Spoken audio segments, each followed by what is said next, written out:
Being different is the only way to change. And if you're a young guy watching this is very crucial for you to realize because being different is the only way you're going to find success in this generation. Trust me when I say this, I know ball. And trust me when I say this, everyone around you is doing bad habits. They're stuck scrolling, they're stuck doing like all these other bad behaviors, right? So being different is the only way to change. And until you realize that, you're not going to find success, right? The next thing I want to speak about is my story, right? And this is the decision that changed everything for me. And it was when I deleted social media, right? And you're probably thinking, oh, Ryan, when did you delete social media? I deleted social media at 14. Think about what I said there. At 14 years old, right? I was addicted to TikTok. I was addicted to scrolling. I was addicted to using Snap. I was addicted to using all the platforms that you're most likely addicted to, right? I decided at 14 years old when I was in year nine that I was going to delete everything, right? And this is important for me to like outline, right? I didn't delete the apps. I deleted my accounts and I was essentially unfindable to everyone, right? At 14 years old, I deleted everything. And this decision changed the entire trajectory of my future. And I promise you right now, I wouldn't be who I am today and I wouldn't be where I am right now if it wasn't for that decision, right? So yeah, deleting social media changed my life. And I did this in year nine and I basically went without social media for like 2 years, 3 years. And it changed everything for me. Let me go to the next slide, right? Because this is going to be interesting, right? Wow, I don't know. I haven't seen this photo in ages. This was the actual photo of my classroom, right, when I was in school, right? Like genuinely, right? This is like the real classroom that I was in when I was in year 10. So I would have been 15 years old, right? I remember when I was in year 10, like you have like four more like tutor time. Like it's like this period in your like school, right, where you just have to sit there, right? Or at least it was like that in my school, right?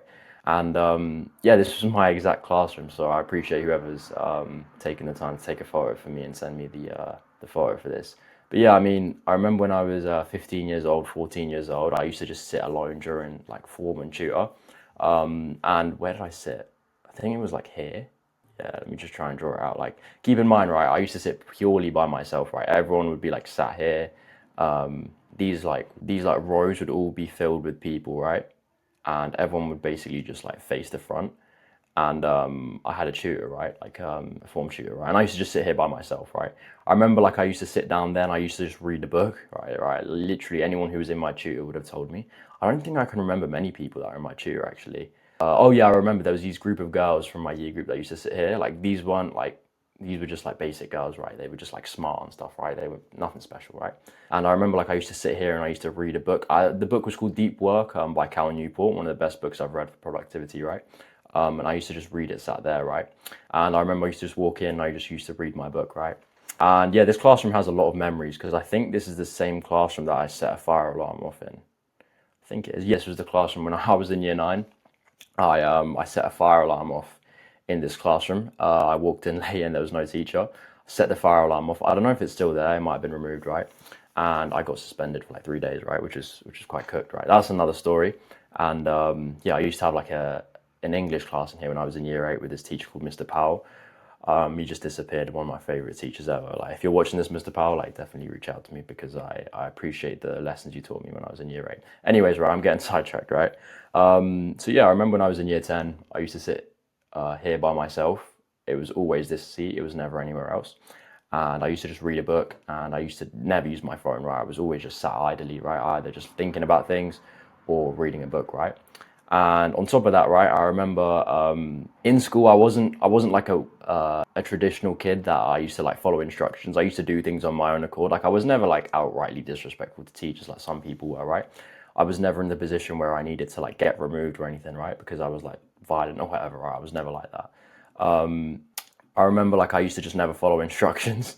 Like if we had tutor time, right, which is this room here, right, we'd just sit there, all these random buffoons around me, like just like talking loudly, right? I couldn't just focus on reading. I used to just go to like another quiet part of school and watch a YouTube video on something productive. And I remember like you'd get detentions, right, for stupid things like wearing white socks or like some random bullshit, right? Being late, like whatever, right? And I remember there'd be these teachers who used to walk in, right, during our like form time, prep time, whatever people call it, right? And they used to walk in and they used to call out names for the detentions, like on a register, right? There used to be like this clipboard with a sheet of paper, and the teacher would walk in here, like a random teacher from like a random classroom, right? Used to walk in here and call out the names, right? And everyone, whoever, like let's say someone here got called out for a detention, you'd have to walk all the way around. You'd have to like sit in another classroom in school for like 30 minutes doing nothing, right? I remember it was so funny with me because I never used to show up to these tutors, these forms. Sometimes I did, but more often than not, I would just skip them, right? Especially on like assembly days, I would just skip them, right? I remember like I don't know if this is verifiable, but like I remember a few teachers would have just walked in and called my name out for a detention, and I just wasn't there. So I always found that funny, right? Like yeah, they just couldn't find me, right? I was so different.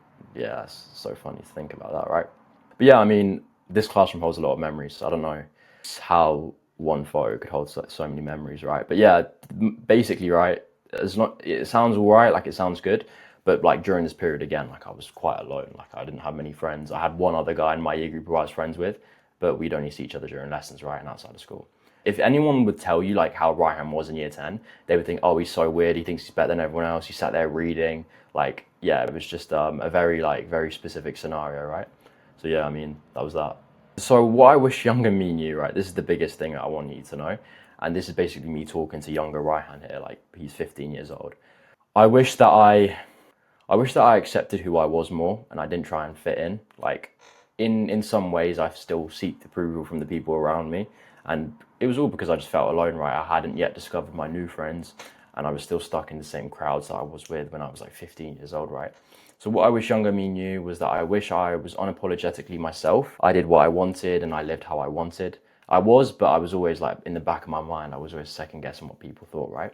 What I wish younger me knew was I wish I could have just done things like whatever I wanted by myself, and I wish I found new friends like earlier because when you're alone on this journey, yeah, it can be helpful, but it can also be beneficial if you have friends who are doing the same thing, right? That one friend that I spoke about, he was one of my best friends at the time, right? We don't speak anymore, but I'm very grateful for the friendship we had during this time. We were friends for like 2 years, 3 years, and we used to do everything together, right? Even just having one friend, right, would change everything. I'm super grateful for that guy because if I was alone during this period, I don't know what I would have done, and I don't know how my social life would have looked and how I would have been viewed, right? It probably would have been worse, right? So yeah, if you can at least find one friend who's on the same journey with you, you'll have an amazing time in school or as you grow up, right? But yeah, I shouldn't have gone to that slide, right? I've got this protocol which I was on during year 10 and 11, right? And I didn't realize it at the time, like this was a protocol I was following, right? And it changed my life, right? And I'm gonna put you guys onto the exact protocol that made me way more confident, way more successful, way more like masculine, right? Because when I was in year 10, when I was in year 9 and year 8, I looked fucking horrendous, right? There's probably a photo of me somewhere, which I'll probably bring up in another video, but I used to look horrendous, right? And I had like long hair and shit, right? And I remember all of this changed, right, when I got a buzz cut and I started being more masculine, right? And I was just watching more like masculine sort of content, right? This is what I call the danger maxing protocol. And it's created by me, right, by the way. No one else has made this. ChatGPT hasn't made this. Claude hasn't made this. This is me, right? I've sat down to think about this, right? If you want to lock in and you just want to change the face of your life in like 3 months, 4 months, 5 months, even less, like 1 month, you need to do these things, right? Get a buzz cut, non-negotiable, right? A buzz cut is basically your way of saying like, okay, fuck this, let's lock in, right? This is every guy's universal signal to just log in. If I see a guy with a buzz cut, I know, shit, he's decided he's gonna up his life, right? And this buzz cut is like probably like one of the most intimidating haircuts that you can have as a guy, right? Both to other men and to girls as well. Like it's a double-edged sword, right? I put I for intimidation, right? Because if I see another guy with a buzz cut, I know, okay, he's locked in, he's on his shit, right? Like it's just, yeah, associations with buzz cut, military, combat fighters, right? Like MMA fighters, right? They've all got like buzz cuts. They haven't got like long fluffy hair, right? Speaking about combat sports, you want to also train a combat sport. MMA, boxing, wrestling, all of these are good, right? I like MMA the most because it's a blend of everything and it's just you exploit gaps in other people if you fight them, right? If you're fighting a boxer and he just uses hands, you just take him down and choke him unconscious. That was a bit far, but you know how that's how fighting works, right? It's not fair, right? So yeah, train a combat sport. And this is important, right? You don't need to go to a club. I used to think that you had to. You can actually learn better now, like using just your own like getting pads, going with a friend, and then just learning techniques on like what you want to learn. Especially when like if you go to a class, right, it's like 30 people, the coach can't teach everything individually, right? You can learn what you want when you want, which is the biggest advantage of training by yourself or training with someone. Like there's literally so many like online videos of like professional coaches, right? Train a combat sport, maybe once a week, do some sparring with your friends, right? Learn basic things like takedowns, striking, that sort of stuff, right? You don't need to be amazing, right? You don't need to be a professional fighter, but you need to be good enough to be the average man. As soon as you have that, and even if you just train, like any person who trains a combat sport will tell you that they just have a level of confidence that can't be like replicated, right? You just walk around knowing you're that guy, right? Like you just walk around with that sort of level of confidence, because if you like, you know that if shit kicks off, you're ready to stand your ground, right? Will you win? Who knows, right? You can't tell, right? But you're ready to stand your ground and fight for what you want, right? And the next thing is get physically bigger. You've got a buzz cut, you're training combat sport like once a week, twice a week, right? You want to get physically bigger, right? I remember when I was in year 10, I went from like 70 kilograms, like I was like 60 kilograms in year 8, which is kind of hard to believe, right? And I went from like 60 to like 70 something, 76 in like less than a year, right? So I gained like 15 kilograms, right? And I was like 5'11", 5'10". I don't know how tall I was, right? I've kind of always been like fairly tall in secondary. Not super tall, not obnoxiously tall, but I was never like, I cared about my height a little bit, but it was never enough to be like, oh, I'm insecure about it. So yeah, get physically bigger, right? Train hard as fuck, train to like grow muscle. Strength and hypertrophy is different, right? That's like a specific niche term, right? And any guy who's like watching fitness content, yeah, he's like, Ryan, I know what that means, like long length muscle tension or whatever, right? 3 second eccentric or whatever, right? Get physically bigger, larger, like put on more muscle. And then especially if you combine these things with a buzz cut, by the way, you will be extremely intimidating, right? Which is, I'm going to get to that in a moment, right? Get physically bigger, train hard as fuck, and just basically grow, right? And if you want to get bigger, right, the foods that are going to help you, right? This is just in my experience what helped me. Eggs and red meat, right? I remember when I was in secondary school, and even now I have so many eggs, right? Eggs will boost your testosterone. Eggs will basically just make you more of a man, right? I don't know why that is, at least in my case, right? It might be a placebo, right? Eggs in specific, I was having like 8 eggs, 9 eggs, 10 eggs a day for breakfast, right? Which sounds insane, right? Some people are probably thinking, what the fuck? That's so many eggs. It's like, guys with high test do that, right? My testosterone was booming during this period, right? And yeah, have red meat as well. Red meat like steak, sirloin, ribeye, that shit's gonna boost your test as well, because zinc, saturated fats, which are good for you, right, will boost your test. These are things that are gonna basically just make you more masculine. It's gonna boost your testosterone, which is gonna make you be able to get bigger, physically bigger, because testosterone increases muscle protein synthesis. And then training a combat sport will also boost your testosterone, because you're basically fighting someone, right? You're literally physically in confrontation with someone. Things will all help boost your testosterone, right? Genuinely, right? If you follow this protocol that I've outlined, you'll boost your testosterone, you'll become more masculine, and you'll just be like, you'll make more progress, right? And on top of that, right, you want to do these things, right? If you're by the way, if you're actually doing all these things, you'll be like this anyway, right? But you'll hold strong eye contact with everyone, right? You need to do this as well. If you have this sort of appeal and you've got a buzz cut and you're training a combat sport and you're physically bigger, you should be able to just hold eye contact with everyone. Because worst case scenario, someone says something, you train a combat sport and you're physically bigger, right? You're more intimidating, right? Hold strong eye contact with everyone, guys, girls. You want to get to the point, right? This is what was happening with me, right? I remember when I was in year 12, I had a buzz cut, I was locked in with training, right? Like people used to just look down, like genuinely, like I'd walk past them, right? And instead of like looking away, like using their peripherals, right? They used to like, instead of doing this and then looking like that, they used to just like fully just look down and walk past me, right? Without making any acknowledgement, right? That's how you know you have power, right? Is when people don't even want to hold eye contact with you. On average, you just want to hold eye contact with everyone you see, 2-3 seconds. Don't make it weird, but just hold eye contact with everyone. Be comfortable looking at people and look through them, not at them. So you kind of just have more like presence, right? Another thing is be stoic, especially in like environments like school. It's like you're not getting any benefit from talking to losers around you, right? Say very little, reveal less, just keep to yourself, right? That's what I wish I knew, right? And then yeah, focus on work and training only. Don't focus on, I know this is gonna sound a bit more like what's the word? Like against everything I say, just don't talk to girls. Literally just focus on work and training only. And most guys, if you have a buzz cut and you're intimidating, girls are going to be like too scared to talk to you, right? So a lot of like some niche girls will find you attractive, like girls who are really feminine or girls who are like Eastern European, right? Because their dads look like they have this appeal, right? Buzz cut, big, masculine, right? You probably won't find much success with girls, and like I said before, your attraction will be very niche, right? Only girls who are like really feminine or girls who are like Eastern European and come from like Moldova or Russia will like you, right? So yeah, if you follow this protocol that I've laid out, I'm not joking when I say this, you will like 2x, 3x your sort of like progress in life, right? I unintentionally was doing all of this, like when I was year 10, I got a buzz cut at the end of year 11, like towards the end of year 11, right? And I was just locking in, right? And then during year 12, I was basically following this protocol, like without even realizing it, right? I had a buzz cut like for like a year. I've only started recently growing it out, but I might get it again because this protocol makes me miss how things were, right? And yeah, I trained a combat sport as well. I was doing MMA as well.